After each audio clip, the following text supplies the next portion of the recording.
কিন্তু আমরা কি সেই সিয়াম রাখতে পারতেছি?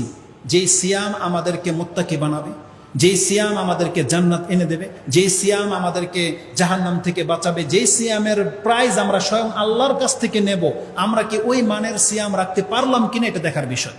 নাকি আমাদের অবস্থা হয়ে যাবে ওই সিয়ামের মতো যার সম্পর্কে রাসূলুল্লাহ সাল্লাল্লাহু আলাইহি ওয়াসাল্লামের হাদিস রয়েছে, যেটা ইমাম ইবনে মাজাহ কোট করেছেন। রাসূলুল্লাহ সাল্লাল্লাহু আলাইহি ওয়াসাল্লাম বলেছেন, রুব্বা সাইমিন লাইসা লাহু মিন সিয়ামিহি ইল্লাল জু ওয়া রুব্বা কাইমিন লাইসা লাহু মিন কিয়ামিহি ইল্লাস সাহর। কতক সায়েম ব্যক্তি আছে, সে শুধুমাত্র ক্ষুধা আর পিপাসার কষ্ট ছাড়া আর কিছুই পায় না, নেকি তার আমলনামায় লেখা হয় না। আর কতক সালাত পড়া ব্যক্তি আছে, তার শুধু রাত জাগা লেখা হয়, কিন্তু আল্লাহ সুবহানাহু ওয়া তাআলার কাছে কোনো নেকি লেখা হয় না। এখন আমরা কি সেই সিয়াম পালন করতেছি কিনা? নাকি আমরা ওই ব্যক্তিদের মতো হয়ে গেছি যেই সম্পর্কে ইমাম তিরমিজি রাহিমাহুল্লাহ হাদিস এনেছেন 3545 মধ্যে রয়েছে। 3545 মানে 35-45 মধ্যে পেয়ে যাবেন। রাসূল সাল্লাল্লাহু আলাইহি ওয়াসাল্লাম বলেছেন,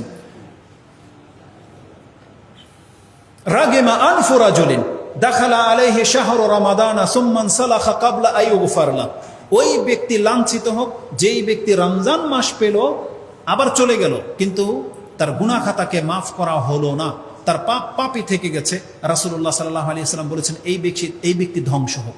এবং সহিহ ইবনে হিব্বান এবং সহিহ ইবনে খুজাইমাতে যে হাদিস আসছে, যেটা 1888 এবং সহিহ ইবনে হিব্বানের মধ্যে আপনি 149 পেয়ে যাবেন, তাতে রাসূলুল্লাহ সাল্লাল্লাহু আলাইহি ওয়াসাল্লাম বলেছেন, রমজান মাস পাওয়ার পরে যদি কোনো ব্যক্তির গুনাহ খাতা মাফ করাতে পারে না, আর এই ব্যক্তি যদি গুনাহ নিয়ে মারা যায়, সে জাহান্নামে যাবে। রাসূল বলেছিলেন আমিন।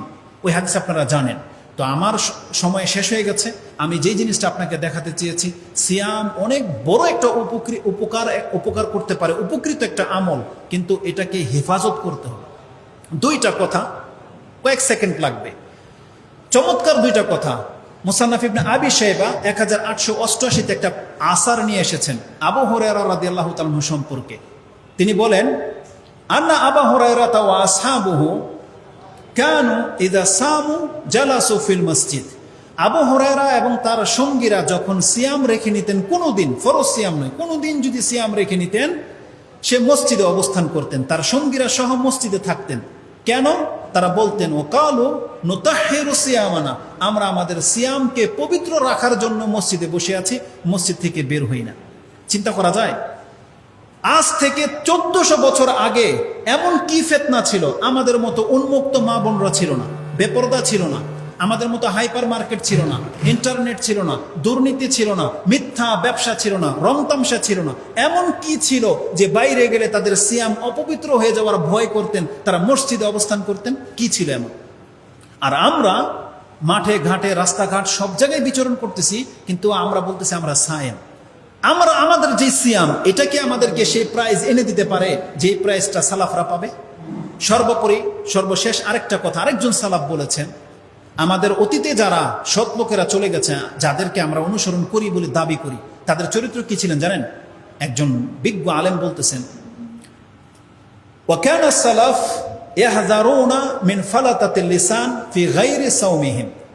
তারা এমনিতেই তাদের জবানকে সংযত রেখে চলতেন, আলফাল কথা বলতেন না সিয়াম ছাড়াই। ফাকাইফা বিহিম ইযা সামু।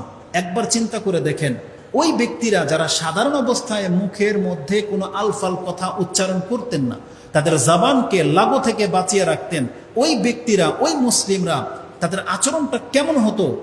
কাইফা বিহিম ইযা সামু, যেদিন তারা সিয়াম রেখে নিতেন। এটা চিন্তা করার বিষয়, যে যার চরিত্র সিয়াম ছাড়াই এতটা উত্তম, সে সিয়াম রেখে নিলে কিভাবে পথ চলতেন, কিভাবে জীবন চলতেন, আপনি একবার ফিল করতে হবে। আর আশা করি এই ছোট্ট কয়েকটি কথা, এটা আমাদের বাকি দিনগুলোর সিয়াম পালন করার ক্ষেত্রে আমাদের জন্য উপকার বয়ে আনবে। আমাদের যে ভুল ত্রুটি যদি হয়ে গিয়ে থাকে এই 6 দিন 7 দিনে, আল্লাহ সুবহানাহু ওয়া তাআলা যেন বাকি দিনগুলোর সিয়াম হেফাজত করার তৌফিক আল্লাহ আমাদেরকে দান করেন। আমরা প্রত্যেকে যেন আমাদের সিয়ামকে পবিত্র রাখতে পারি, এবং যেই সিয়াম আমাদেরকে জান্নাত এনে দেবে, যেই সিয়াম আমাদেরকে আল্লাহর কাছ থেকে প্রাইজ পাওয়ার মতো হকদার করে দেবে, আল্লাহ তুমি আমাদেরকে সেই সিয়াম পালন করার তৌফিক দান করো। আমিন ইয়া রাব্বাল আলামিন। সুবহান রাব্বিকা রাব্বিল ইজ্জাতি আম্মা ইয়াসিফুন ওয়া সালামুন আলাল মুরসালিন। আলহামদুলিল্লাহি রাব্বিল আলামিন। আসসালামু আলাইকুম ওয়া রাহমাতুল্লাহি ওয়া বারাকাতুহু।